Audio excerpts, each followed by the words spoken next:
Hey folks, today I want to talk about a strange type of UK black history that was part of youth culture in the 70s, throughout the 80s, but in my personal experience of it, it took place in the late 70s, mainly in the early 80s through to I'd say up to the sort of mid 80s when things started to change. Of course, depending on how old you are, you would have a different take on it. You may have experienced it, you may not have experienced it. Depending on your depending on how old you are, I would say anyone who's over the age of 45. Anyway, but before I go into it, let me just throw in a couple of disclaimers. Disclaimer number one, for the benefit of those who are easily triggered, I'm only describing what took place at the time. Disclaimer number two, I will be describing my wrongly preconceived ideas of certain groups of people. To my defense, it was based on the impression I was given. Reason why I thought that way is because the impression I had was the impression I was given. I didn't set out to think that way. Their actions formed my opinions. Okay? Right, so let's get on with it.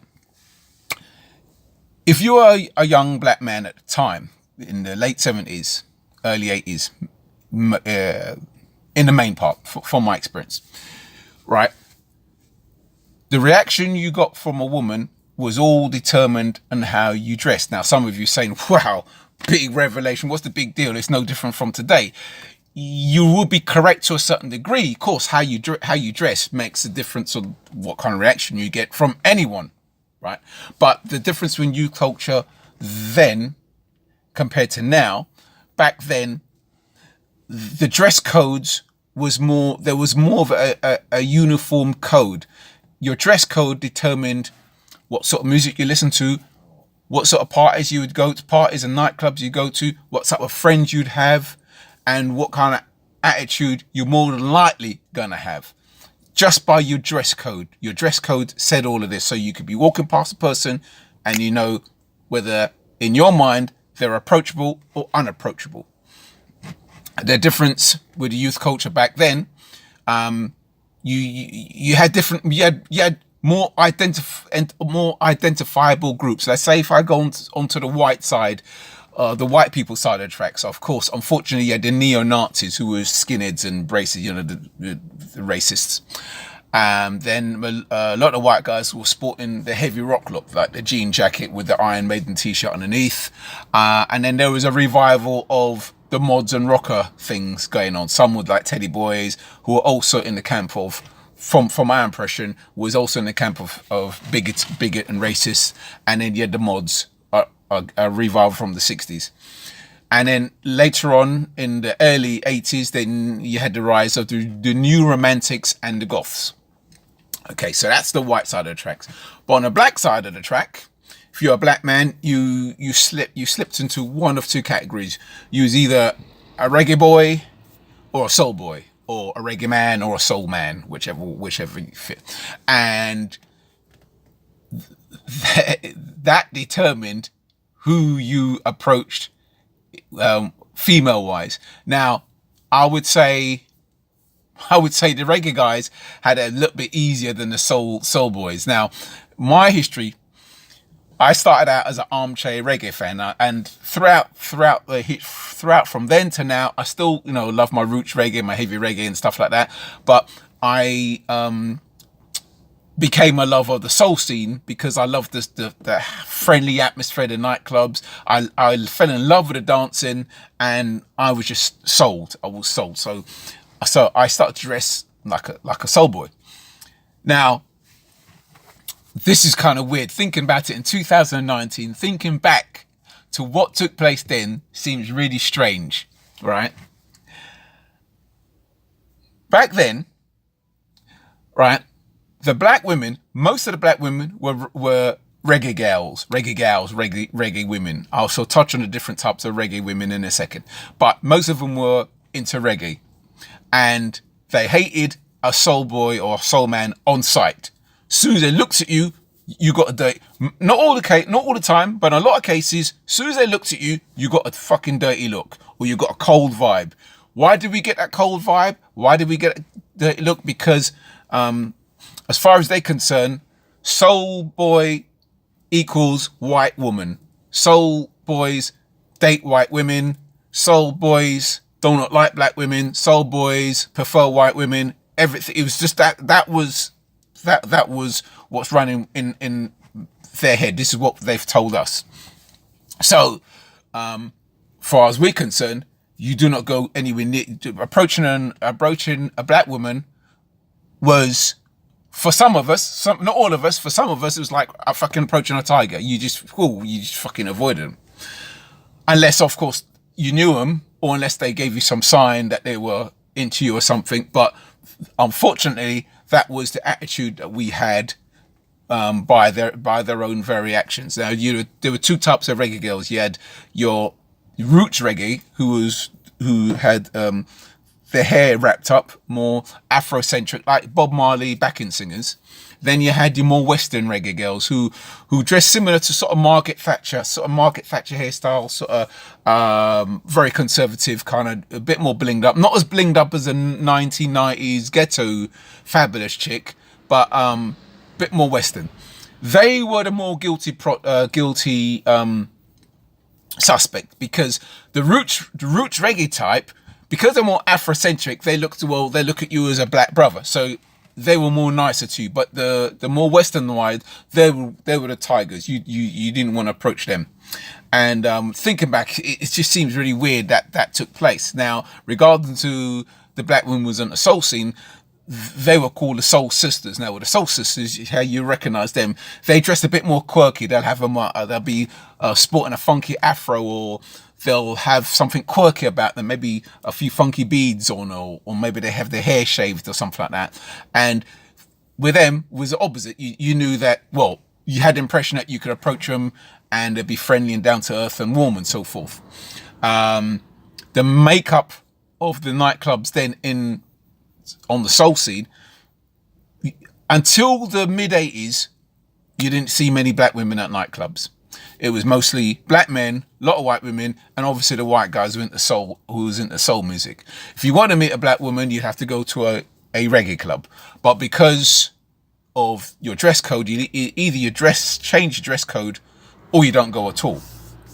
I remember back in '82, we were bored one Saturday night and we couldn't find anywhere to go. And someone suggested a famous reggae club at the time in London. It was based in East London, called All Nations. So I said, why don't we go All Nations? And you just heard, oh, fuck off, you got to be joking. All Nations, you ask a woman for a dance there, you'll get, what the blood clot, blah, blah, blah. Now, we were wrong. We were wrong for having that attitude, but that was the impression that we had. But it just seems silly when you think back to it now, young and silly and prejudiced and that. And what was I going to add? Yes, and then now with the soul men, likewise with the reggae men, you had the two types. With the soul men, yeah, the suited and booted type, the more slick. He more listened to the sort of softer soul. He was more into the sort of Luther Vandross, the Alexander O'Neill, the sort of more polite soul. Whereas you had the other kind of soul man. He'd more like he'd have like a funky jean jacket that's bleached blue and white as such, and he'd be more extravagant, maybe like a string t-shirt underneath, a stringed vest t-shirt underneath or something like that, tight funky jeans, black and white spats, and just by his dress code you knew he was a badass dancer. You knew that he could pull some shapes on the dance floor just by how he dressed.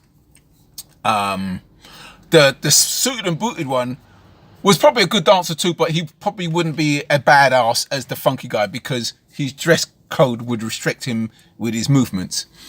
On the reggae side, you had your rastas, the dreadlocks. I shouldn't beg your pardon. I realised someone told me you should never use the word dread. You had locks, and they were the more Afrocentric, and then you had what was termed back then as the sticks man. The sticks man. He was more slick. He was more suited and booted. So, of course, now I appreciate the fact that not everyone's going to have exactly the same experience of the time period I'm talking about. Some people would experience it greatly and in the same detail as myself and my friends. Others would have a completely different take to it. So I do appreciate not everyone's gonna have the same story, but I would be quite confident if you've got relatives. Well, if you ask your relatives who's over the age of 45, definitely 50 plus, I'm sure a lot of them would confirm a lot of stuff that I'm saying to you.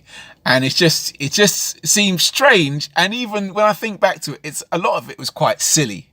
But that's the trouble with youth. A lot of things in your youth, when you're young, it is quite silly. When you're growing up and you look back, think, fucking hell, you would get dissed just because you're dressed a certain way, And unfortunately, it did scar us mentally for quite some years to come, because, we associate anything to do with reggae or dancehall with women who's just unpleasant to approach.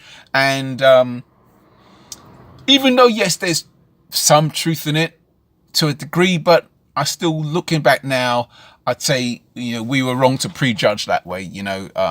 Regardless of the bad apples amongst them, we shouldn't have really had that sort of blanket attitude that we did have. So we were wrong, and I'll put my hands up and admit that. But that's how it was. Okay, well, there you go. I've written about this in my book called Tales from the Little Black Book, One Man's Journey on the Dating Scene, available on Amazon on Kindle if you're interested. Anyway, enough plugging with my book for now. Anyway, but that's what took place then compared to now. Now, I mean, I don't go to clubs. Obviously, I'm this age, I don't go nightclubbing now. You're joking. I mean, if I do go out partying, there's got to be a theme to it, like either fancy dress, or it's got to be like an over 30s dude. There's got to be a theme behind it, maybe a roller disco. There's got to be a theme to it. But now, obviously, in 2019, it's more international. You get people from the far East, Asians. I mean, Asians, as in India, Pakistan, you didn't see them on the dance floor till the early 90s. But now it's like the whole world is there, That's the difference between youth culture then, in my time, and youth culture now. Now it's international, and there's less dress codes.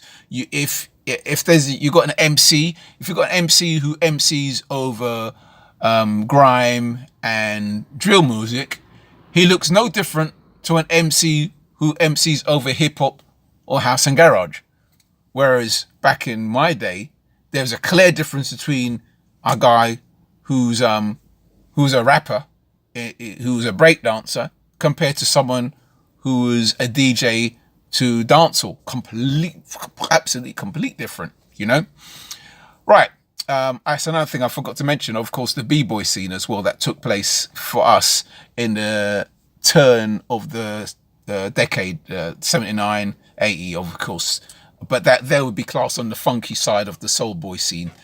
Okay. Anyway, enough waffling for now. That was your little history lesson on the strange UK black history that took place in part of the youth culture. Thank you very much for listening. Okay, bye.